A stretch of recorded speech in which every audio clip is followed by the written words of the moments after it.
Okay, good afternoon, everyone. Pesach 5785. Wow, wow, wow, it's upon us. And Yashakoyach for everyone for joining today. There is a verse in Proverbs. It says, Simcha le'ish b'ma'ana piv v'dover be'ito matov. English, a man is happy when he can express himself. And then the verse goes on, it says, v'dover be'ito matov. And a thing in its time, what's better than that? That's a famous expression, right? What's better than in its time? But anyway, our Gemara reads those two phrases together. Simcha leish b'ma'ane piv b'davar be'ito. When is a person happy? When he can express himself in regard to a thing in its time, meaning he comes to a Yom Tif, he comes to a Pesach, and he knows what's going on. He doesn't have to always say, oh, what should I do now? What should I do now? What does this mean? But he is at home with the holidays, at home with the Yom Tif, and therefore makes it feel very good. Somebody asks him a question, answers the question, what does this mean? What should I be doing in this part of the Seder? So that's what we're after here. The classes that we're going to have in the afternoon, at least this week and next week, are going to deal with the ideas of Pesach and the ideas of the Pesach Seder. And at night, tonight, to 7:45, we're going to talk about the halachas of the Pesach Seder. So that coming out of these classes, we should be even more proficient than we are right now. So let's begin. What is a celebration of Pesach? Well, we came out of slavery, but we also went back into slavery. There were many times in our history where we celebrated Pesach when we were slaves. There are many times that we celebrated Pesach that were even worse than slaves. There were times we celebrated Pesach, we were on a death march. And yet, our ancestors celebrated Pesach. And therefore, we have to ask ourselves, what is Pesach? What are they celebrating? In the most forlorn, forsaken places and situations. What were they celebrating? So this is the first step for our class tonight. We bring you a short essay from Zalman Sorotskin, where he points out that a convert celebrates Pesach. A convert's parents had nothing to do with Pesach. A convert's great-grandfather and great-grandmother did not come out of Mitzrayim. But yet a convert celebrates Pesach. On the other hand, says Reb Zalman, you have a naturally born Jew who is a Meshumid. He has rebelled against his faith. He has no part in the Pesach. He cannot join the rest of the group, the rest of the family in the Korban Pesach. Why? Because he's rebelled against his faith. Says Reb Zalman, this conundrum reveals that Pesach is not a celebration of physical freedom, which we achieved at the Exodus, but lost many times. We lost physical freedom many times. It is rather a freedom of the soul, a spiritual freedom that we achieve through the recognition of Adon Olam, the master of the universe, when he, capital H, visited Mitzrayim, performed many great miracles in front of our eyes. This emancipation, this freedom was Cherus Olam. It was an everlasting freedom through which, no matter what happens, we remain, in essence, free to do his will. The will of he who we experienced and bonded with at the time of the Exodus. Pesach celebrates, in the main, spiritual freedom, which can never, ever be taken away. Freedom which we enjoy and can tap into, can experience at the worst of time. Step number 2, a beautiful definition of freedom in the writings of Rav Kook. The difference between the slave and the free man is not merely one of social position. We can find an enlightened slave whose spirit is free, and on the other hand, a free man with the mentality of a slave. Here it is, my friends. Intrinsic freedom is that exalted spirit by which man, as well as the nation as a whole, is inspired to remain faithful to his inner essence, to the spiritual attribute of the divine image within him. It is that attitude which enables him to feel that his life has purpose and value. But a person with a slave mentality lives life and harbors emotions rooted not in his essential spiritual self, but in that which is attractive and good in the eyes of another, who thus rules over him, whether physically or by moral suasion. He further writes, on the festival of our freedom, we demonstrate open-heartedly that we truly feel ourselves to be free men in our essence, and that our exalted yearning for good and the sublime reflects our essential nature, which intuitively recognizes that which is good.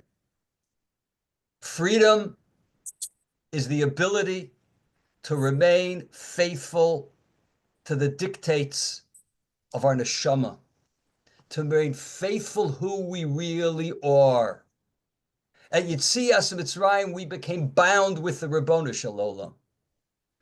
We, at the lowest point, have the ability to tap into that and to exercise and express our freedom. Step number 3. What stops us from achieving freedom, expressing our freedom?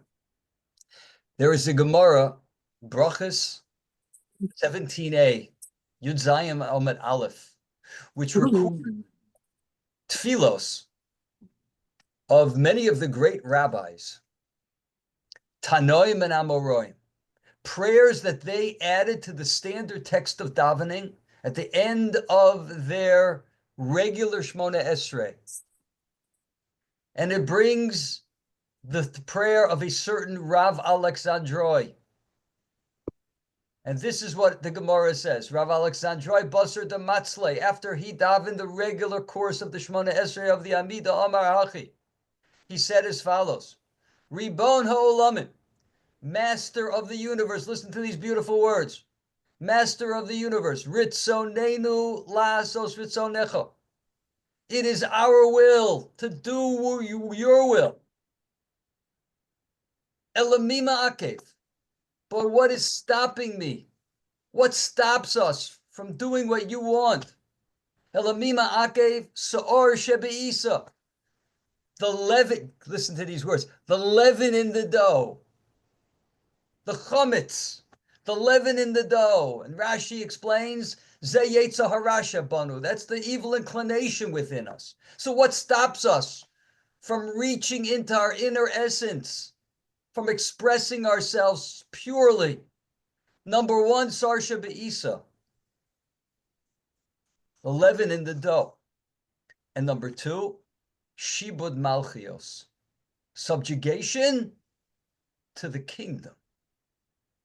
The Gemara reveals, this prayer of Rav Alexandroi reveals that a Jew has a deep yearning to be true to his essence and to do the will of his creator.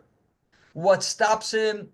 Sa'ar shebe'isa, the Yetzer Hara, compels a person to do self-destructive, self-distorting behavior. Number one. And number two, subjugation to the kingdom. What is subjugation to the kingdom? There are two manifestations. Number one, in times of tyranny, it refers to when Torah observance is banned. Soviet Russia. They couldn't do mitzvahs. At the pain of death, they were able to do bris milah and to go to shul. It was forbidden for them. Shibud malchios, subjugation to the kingdom. But there's another type of shibud malchios, another type of subjugation to the kingdom. And that's the subjugation in an open society, such as ours. This refers to the negative influences of the dominant culture. They're not forcing us to do it, but social contagion and culture has a very, very strong influence, distorting influence, where we don't listen to the voice inside, the ritzonenu lasos ritzonecha, that will that we have deep inside to do the will of HaKadosh Baruch Hu. So how does one attain his freedom? By overcoming the Yetzer Hara and the inimical influences of society. It's possible to be free under the worst conditions.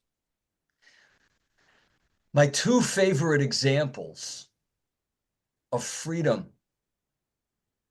true freedom, are the declaration that Natan Sharansky, of course, the Russian refusenik, his speech when he was being sentenced to Siberia. Freedom. He stood up and he proclaimed, Mr. Judge, you think you are free, but know that between the two of us, I am the truly free man. My body is enslaved, but my spirit is free. I haven't humbled myself to you and remained faithful to my belief. A little later in the declaration, he said, now more than ever, I am distant from my people and facing many difficult years of prison. Now more than ever, I turn to my wife and to my people, and I say, L'shana haba b'Yerushalayim. He was facing many years in the Gulag. Natan Sharansky was a free man. He was a Ben Chorin. He was a person whose soul had come out of Egypt and he was expressing it. Another amazing example of freedom on the worst of conditions. It was 1944, the concentration camp of Bergen-Belsen. There was not going to be any matzah that year. And as a matter of fact, the rabbis of Bergen-Belsen had proclaimed that the Jews in the camp needed to eat. And they needed to eat chametz. And that was the mitzvah. In order to remain alive, to encourage the people, the rabbis of Bergen-Belsen wrote a tefillah, a prayer, that the Jews in that camp were to say before they ate chametz on the night of the Seder, a tefillah. And this is the way the tefillah goes. Echoes of Rev Alexandroi's prayer. Echoes of Rev Alexandroi's prayer for freedom. These rabbis and the people who are going to eat chametz on Pesach because it was their mitzvah to do so, because they were in danger, they were free. And this is the prayer that was written for them. The rabbis proclaimed before eating chametz, one is to say with kavana, with great concentration, Father in heaven, it is revealed and known to you that it is our will to do your will. Ritzonenu la'asos ritzonecha. It is our will to celebrate Pesach by eating matzah and heeding the prohibition of chametz. However, concerning this, our heart aches. The subjugation prevents us, and we find ourselves in mortal danger. We are prepared and ready to fulfill the commandment. Which commandment? Not the commandment to eat matzah, but the commandment of you shall live by them and not die by them. And to heed the warning of, quote, guard yourself and greatly watch your soul, the mitzvah to protect your life. Therefore, our prayer to you is to give us life, Ribono Shel Olam, sustain us and redeem us speedily, so that we will be able to observe your laws and do your will and serve you with a complete heart. Amen. Natan Sharansky was a free man in chains.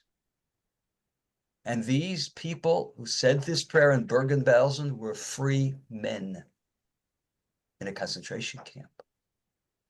They had Cherus Olam. They had eternal freedom, which was attained at Mitzrayim. Nothing could take that away from them.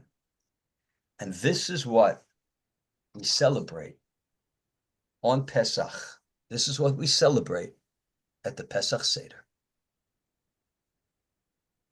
Now that we've learned that it's a celebration of spiritual redemption, now we can understand that something very major is taking place when we sit at that Seder table. Rav Shlomo Wolbe, in his Alei Shor, great ethical master, great thinker, he brings to us the words of Reb Chaim Volozhin, who writes that the word Haggadah somehow means the hidden part of the matter. And he writes, the Haggadah reveals to us the inner progression of things. With this knowledge, we sit at the Seder night to say the Haggadah in order to attain the inner progression of the Exodus. It says in the Haggadah, you know these words, Mitchila ovdei avodah zara haya avoseinu. Originally, our forefathers were idolaters. Mitchila ovdei avodah zara haya avoseinu, referring to Avram Avinu, who switched. Avram Avinu, as a child, grew up as an idolater, and he came to recognize the Ribono Shel Olam. But then it says, Va'achshav kervanu hamakom la'avodaso. And now the Ribono Shel Olam has brought us to his service. Says Reb Wolbe, one has to ask, is God drawing us to his service now? When we sit at the Seder table, now you mean God drew Avram Avinu to his service. Isn't that what it means? It's not what it says. Didn't it happen 3,000 years ago? Here, the Haggadah hints to the hidden matter. Indeed, now at this very moment, the night of the Seder, HaKadosh Baruch Hu, God takes us, each of us by the hand, and he draws us close to his service. The hidden matter, writes Rav Wolbe, is that the holiday isn't simply a commemoration of the distant past. No, not a commemoration. Rather, each year, the light that inspired our forefathers in Mitzrayim is renewed within us. If we merit it, we will also actually leave Mitzrayim. We will actually attain freedom. We will become that much more free. Free from subjugation to what? Yetzer hara. Sor shebe'isa, the leaven in the dough. Free from shibud malchios. Free from social contagion. Free from dominant culture. Free to tap into our essence, the supernal soul within us. At the Seder, we tap into and develop the freedom attained at the Exodus. And Chazal gave us 15 steps. Nothing that our sages ordained is by chance. It didn't turn out to be 15 just because it's 15 steps. 15 is a very significant number. 15 steps, right? Where were there 15 steps?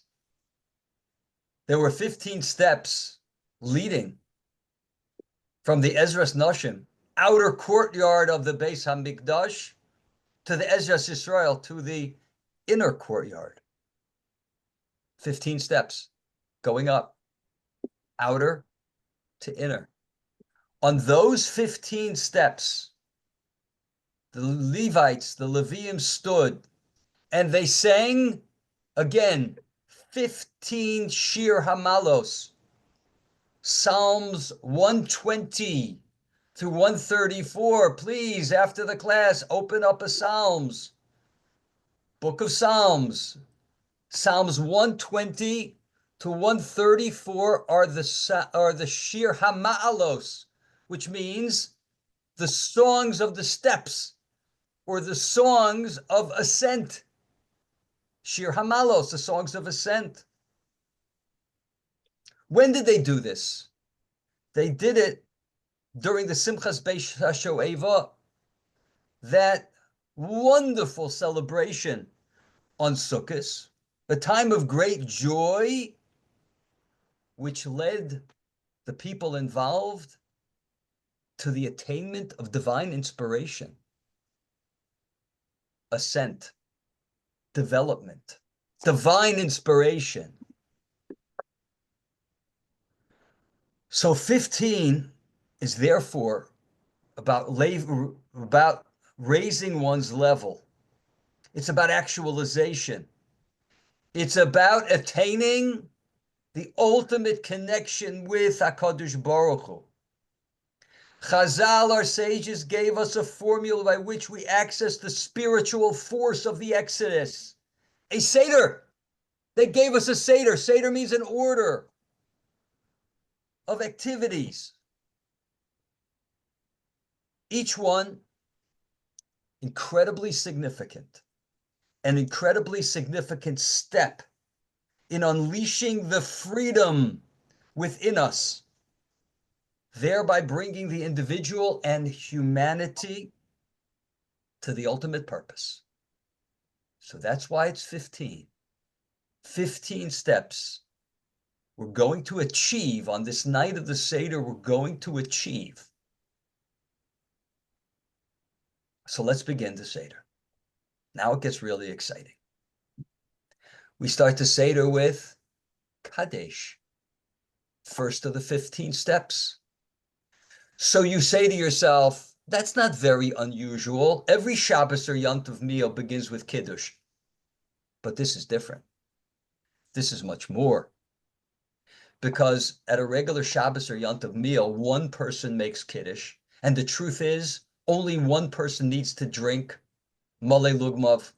That's all. He needs to drink a certain amount. The other people, it's nice to drink. It's proper to drink. But the night of Pesach, every single person has a cup in front of them. Every single person has to drink. This night, Kiddush is also the first of the 4 cups. And by the way, God willing, we'll talk about it tonight when we talk about the halachas of the Seder. But the leader of the Seder, often in many houses, I believe the Mishnah Berurah suggests this, that the leader of the Seder said he picks up that cup for the first cup, Are you getting all excited about it? I certainly am.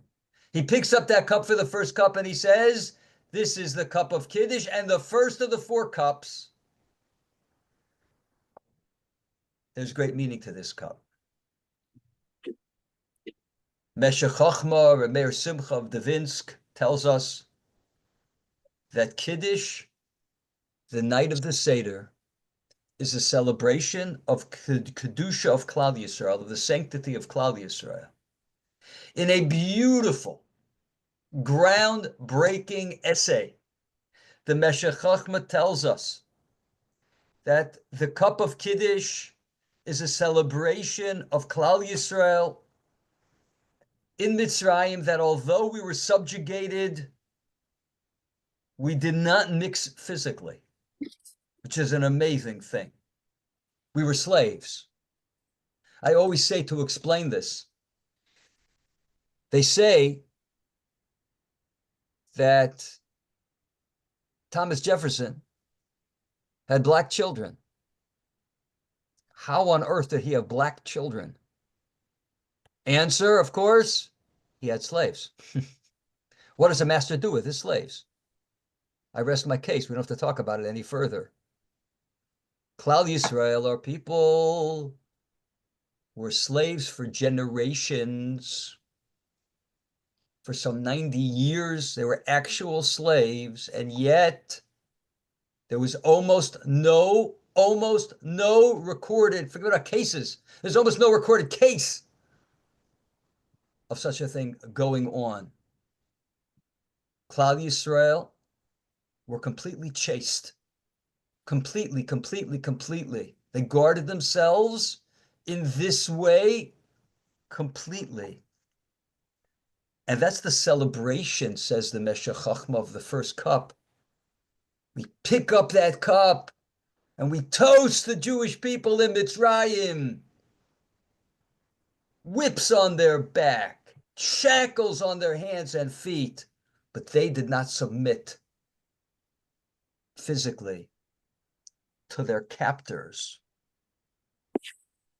This self-restraint at the time of the birth of our nation, implanted within us, listen to these words, that self-restraint at the time of the birth of our nation, implanted within us the ability to achieve Kedusha, to achieve holiness, which, in its ultimate expression, stands at the height of human achievement. Kedusha, that a human being could be a kadosh, is the ultimate human achievement. Many of you are students of the Mesilas Yesharim, Moshe Chaim Luzzatto and Mesilas Yesharim. Yes, many of us have learned it together from beginning to end. You know what that whole book is based on? It's based on a brisa. It's a section in the Talmud, and it talks about human actualization.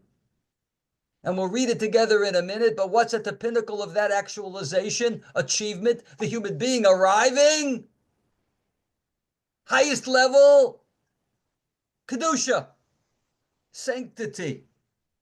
Reb Pinchas ben Yair said, here's the brisa, my friends, Torah leads to watchfulness. Watchfulness leads to alacrity. Alacrity leads to cleanliness. Cleanliness is separation. Separation leads to purity. What do all these things mean, you ask? It's a whole book, Mesilas Yesharim explains each one of these. We'll learn it again together sometime. But right now, just hold on for the point. Separation leads to purity. Purity leads to saintliness. Saintliness leads to humility. Humility leads to fear of sin. Fear of sin leads to holiness. Holiness is at the top. It's the pinnacle. The top of the spiritual mountain. Self-actualization. And holiness leads to, you got it, divine inspiration. That's Kedusha. That's sanctity. Oh my gosh, my friends. So we pick up that cup, the first step of the 15 steps up. And what do? We set the bar really high, like the pole vaulter. Really high, put that bar really high. We're going to achieve Kedusha tonight. Because we're going to express, we're going to bring out our freedom. We're going to get over the subjugation of the Yetzer Hara. We're going to get over the subjugation of Shibud Malchios. It's going to be great. Just for the record, this is going to be important for our discussion later on. What is Kedusha exactly? What is the sanctity of which we speak? What is that? So again, we turn to the Mesilas Yesharim. And in an eye-opening few paragraphs, he explains to us that when a person develops in Ruchnius spiritually, there are levels where he needs to eschew the guf, to eschew physical pleasure, to be focused totally on the spirit, totally on the neshama, not to follow the dictates of the guf, the dictates of the body, the proclivities, the desires, the sensual pleasures. But then there comes a level, says the Mesilas Yesharim, which is beyond that. Once a person has achieved where his neshama, his soul, is in control of his behavior, then he uses the sensual pleasures. He uses the guf for avodas Hashem. He's the Adam HaSholem. So beyond the person who eschews physicality is the person who uses physicality in his avodas Hashem, in his service of Hashem. That's Kedusha. That's sanctity. Such a person is totally integrated with this world, but he's living a totally different life. It's a life of sanctity. It takes the most mundane, the most base, and it becomes part of his avodas Hashem. So we pick up that cup, the first step of the 15, the night of the Seder, and we set the lofty goal. My friends, I've been developing this class literally for 27 years. I figured it out just before 27 years.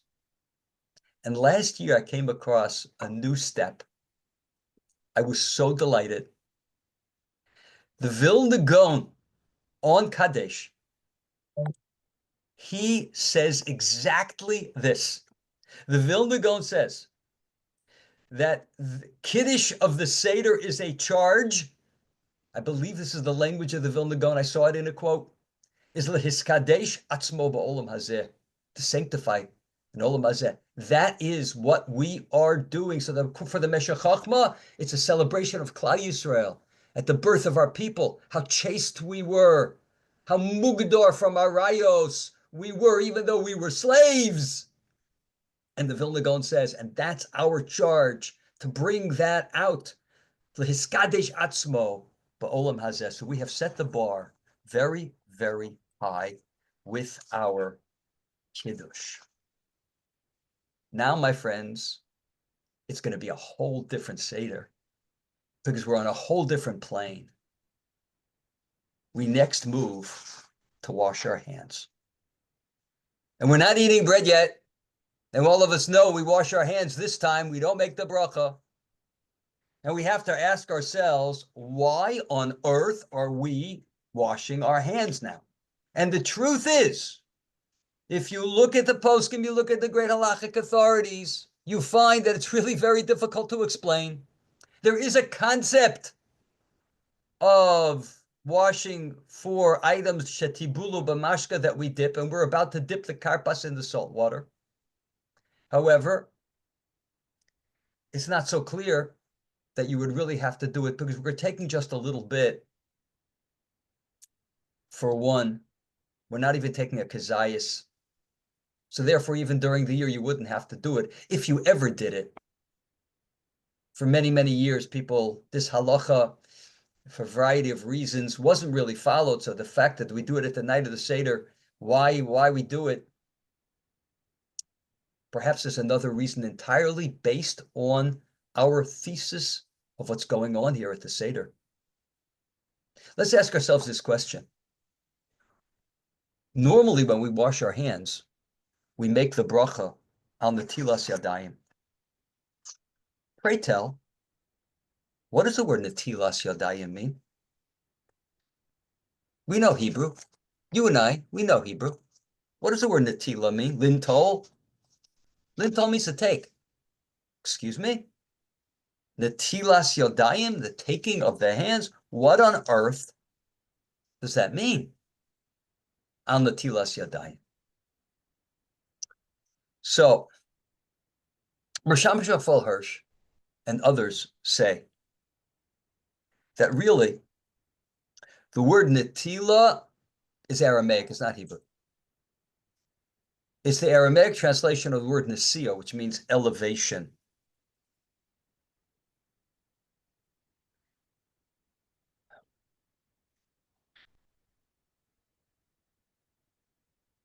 When we wash our hands, often when we wash our hands, it's much more than just cleanliness.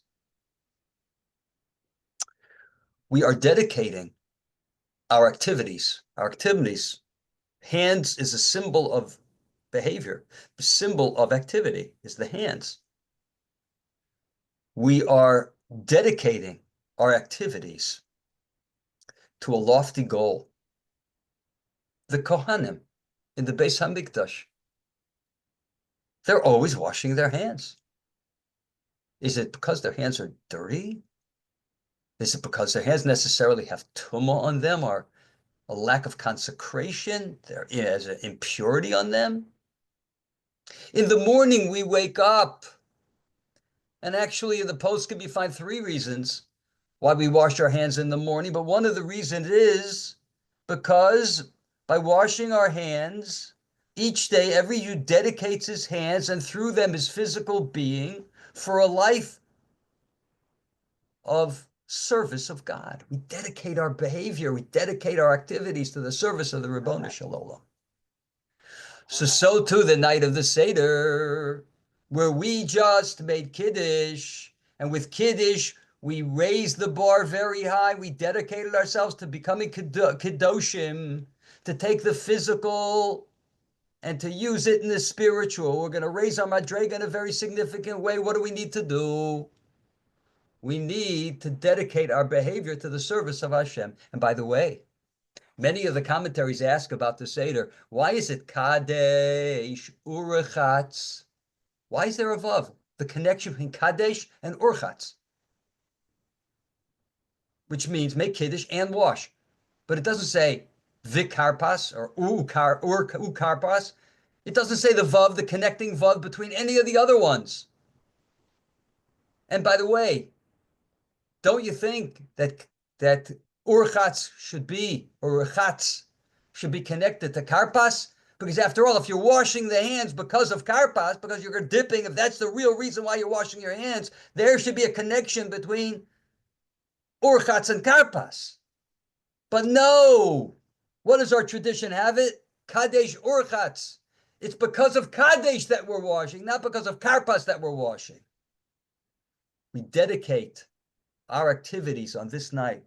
We dedicate them, elevate them, and dedicate them to the service of the Ribono Shel Olam. Third step of the Seder, Karpas. What is Karpas? So what do? We take a potato or the like, whatever you do at your celery is probably the best thing. We'll discuss that tonight. Okay, but a lot of people do a lot of different things. As long as it's a Brei Pri Adama, you're okay. Dip in a little salt water. We make a Brei Pri Adama. We have in mind the maror. We eat it. We move on. What on earth is this? This is the first completely unique step of the entire Seder. First completely unique step. So what are we doing? So, Rabbeinu Manoach, it's one of the great commentaries on the Rambam. He says something which is so magnificent. He says like this. It's a very strange word, karpas. One would think, okay, what's karpas? I never heard of such a word before. There are people on the line now that know Ivrit. Right? Karpas, you ever hear of karpas? Yes, the thing we have at the Seder, but what is it? However, says Rabbeinu Manoach, if you're a biblical scholar, you'll know the word karpas. we're from. So, do you remember the Ksones Pasim, the coat of many colors, Joseph's coat of many colors? There's a strange word there too. Isn't that strange? Kisones, that means like a tunic, that means like a garment. Okay, but what's pasim? What's pasim? Pasim? It's a strange word too, isn't it? Yeah. So Rashi on the spot in Chumash, the beginning of Parshas Vayeshev, he has this question. Of course, we always turn to Rashi. We see a funny word in the Torah. We don't, what does that word mean? We always look at Rashi first. Rashi tells us. And Rashi says, Loshon Kli Milas. Ksonis Pasim is Kli Milas. Kli Milas means a woolen garment. Oh, Ksonis Pasim. Oh, I get it. Ksonis means like a coat or a long shirt, right? Pasim of wool. Oh, good. How did Rashi know that? Now, Rashi had all of Tanakh, the entire Bible, in his head. And whenever he needed to translate something, he did a computer search. So he typed it in to that amazing brain of Rashi, and he says, I got the place, which is going to help me define the word pasim. Ksonis pasim, coat of many colors. You know where it is? We just read it in the Megillah Esther. And this is going to blow you away. So I hope you're sitting down, and I hope you're on a steady chair, because it's going to blow you away. It is so gorgeous. So gorgeous. In the beginning of the Megillah Esther, beginning of the book of Esther, you know the story. Achashverosh is having a massive party. And there's several verses there that talk about the layout of the party, talk about the decorations for the party. And as part of the decorations, there were these hangings, these drapings. Like, you ever go to a real fancy party and they transform the room with drapings? You know, there used to be a shul in Rochester. I used to live in Rochester. They had a beautiful simcha hall. But when there was a real simcha, they would this designer would come in and make that room look like just with drapings from the ceiling and from the walls. It was unbelievable. That's what they had there. And in those verses, it says the type of drapings, the type of materials. And Rashi over here in Vayeshev, he's talking about Ksonis Pasim. In order to define what the word Pasim means, Joseph's coat of many colors, he marshals that verse in the book of Esther. And what does it say over there? I think you guys are beginning to remember it. Four different types of wool. Four karpas uschelas. So Rashi by the Ksonis Pasim, to define the word Pasim, he says, oh, it comes from the word karpas in the Megillah Esther. It means wool. So what does that have to do with us? It's a Seder. The answer is everything. Everything. We're talking about the Exodus from Egypt. That's what we're going to be speaking about all night. Well, my friends, you should excuse my language, but how the blazes do we get into Egypt? We're going to be talking about going out of Egypt. What about going into Egypt? How do we get into Egypt? What were the Jewish people doing in Egypt? The answer is, initially, the brothers of Yaakov. I'm sorry, the sons of Yaakov, brothers of Yosef. They sold their brother to slavery, and he went down to Egypt, ultimately becoming the king. Then he invited his brothers down. But what was he doing there? He was sold by his brothers because his brothers were jealous of him. And what's the symbol of the jealousy? You got it. The coat of many colors. So it's because of the coat of many colors that we were in Mitzrayim. So if we're going to talk about coming out of Mitzrayim tonight, the first thing we need to discuss and the third thing we need to correct is how we got into that bloody mess. And we got into the mess because of jealousy of brothers. And if we want to ascend on this amazing night, if we want to achieve Kedusha, if we want to achieve spirituality, if we want to achieve actualization, we got to get over that problem that the Jewish people have suffered with from that time of the brothers of Yosef. They couldn't get along with their brothers. And I hate to say it, but it's the same darn problem that we're worried about today. I'll get on my soapbox a little bit. Boys are in Gaza fighting, and people are on the streets of Yerushalayim protesting. It's unbelievable. It's unbelievable. You could tear your hair out. There has to be a leader. Somebody's got to lead. right? But no. Brothers that can't get along.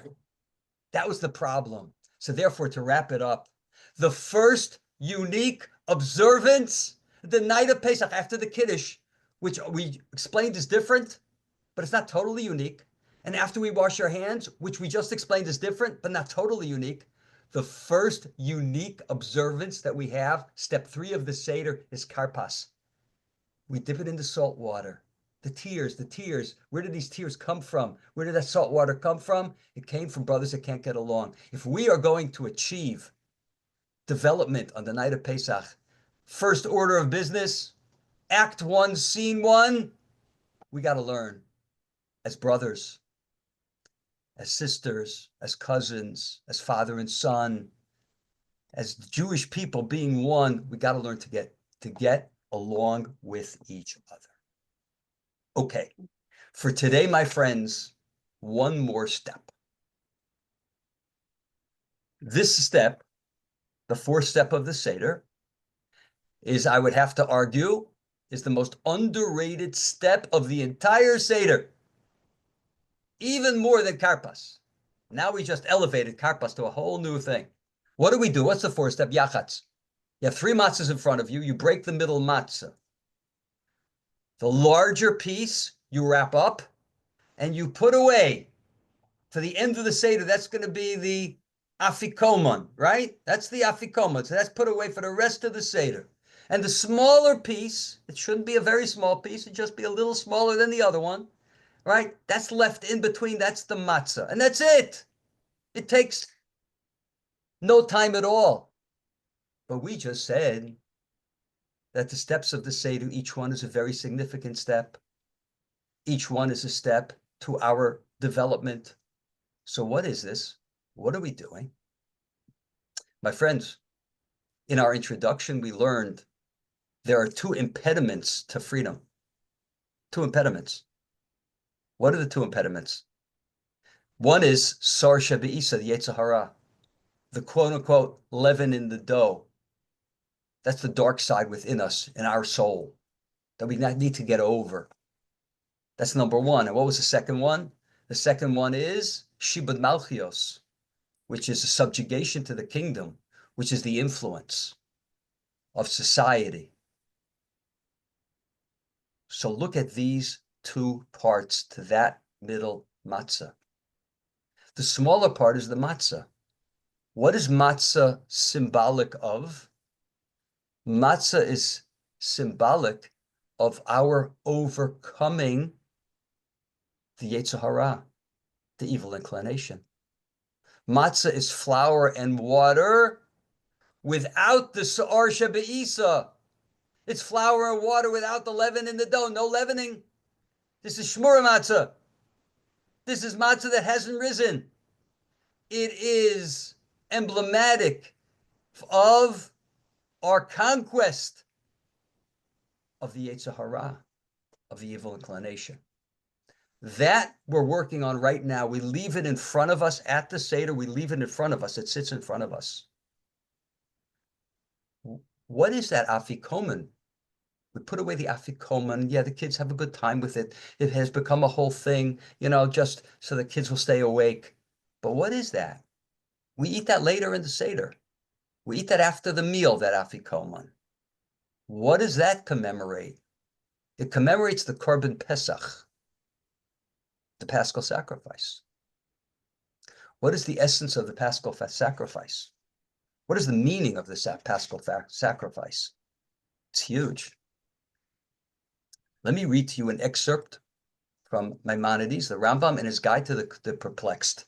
And the truth is, he's just summing up basic Jewish thought. The meaning of the Paschal sacrifice.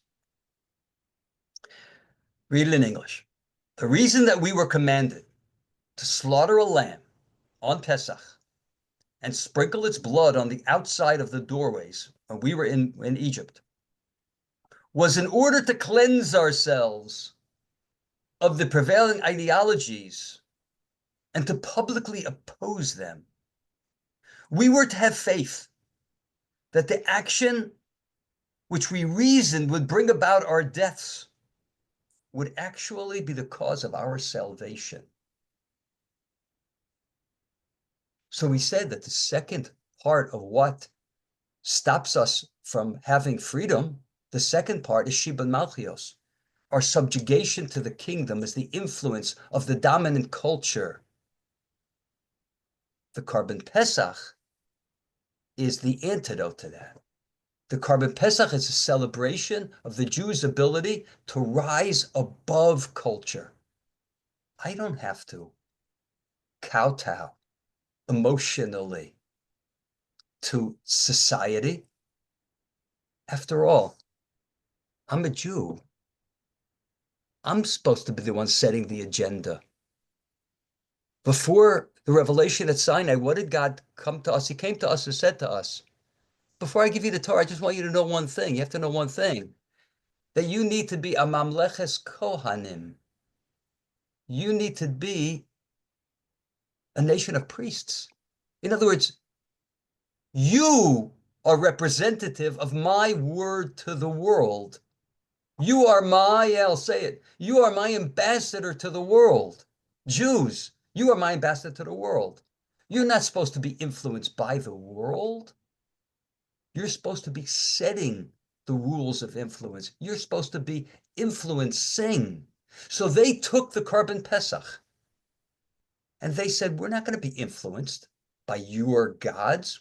We're going to take your God. We're going to tie it to our bedposts.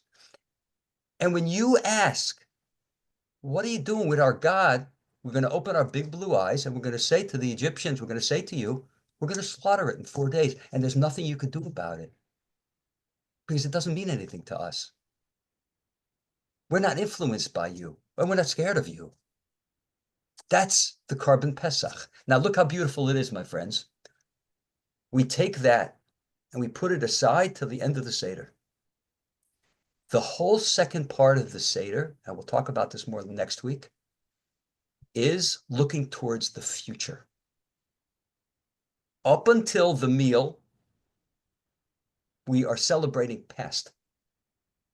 Once we get to the meal, we celebrate and look towards the future. We will never get rid of Shibud Malchios, of subjugation to the dominant culture, until the ultimate redemption comes, because it's only natural. Because we will be influenced by the world we live in.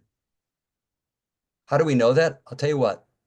I know it might be difficult, and don't get shocked. But look at me for a minute. Look at my hairstyle. Look at my beard. Where does that come from? Why? Why am I wearing a tie now? Because that's what the culture does. Basically. And more or less, people have taken off their ties now. Even in formal dress, they take off their ties. But okay, my generation, they wore ties. And this is the way, trim the beard, right? A little chup for hair. Why? Because that's culture. It comes from the culture. And if the way I physically express myself is from the culture, you can bet your bottom dollar ideas are also, at least partially, hopefully, mostly it's from the Torah and it's from our tradition, hopefully, right? But we can bet that we've been influenced, no question, we've been influenced by the culture. So we take that which represents the answer to the second part of what enslaves us, and we put it away for the second part of the Seder. We're going to work at the second part of the Seder, which is going to be a celebration of future redemption. Okay, my friends, I think we'll call it a day for now.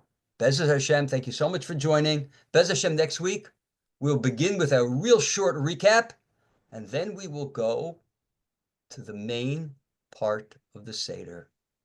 And you know what the main part of the Seder is? That's the story. Sipur Yetzias Mitzrayim. That's where the real development in our person, that's where it takes place. So Bez Hashem, next week, I also invite you back tonight at 7:45. We're going to talk about the laws and procedure of the Seder. Not so much about the thought, but about how to do a Seder. We'll talk about that tonight, 7:45. I hope you can make it. Thank you for joining. Thank you, Rabbi Leiter. Yashar Koach. Okay, have a good afternoon, everyone.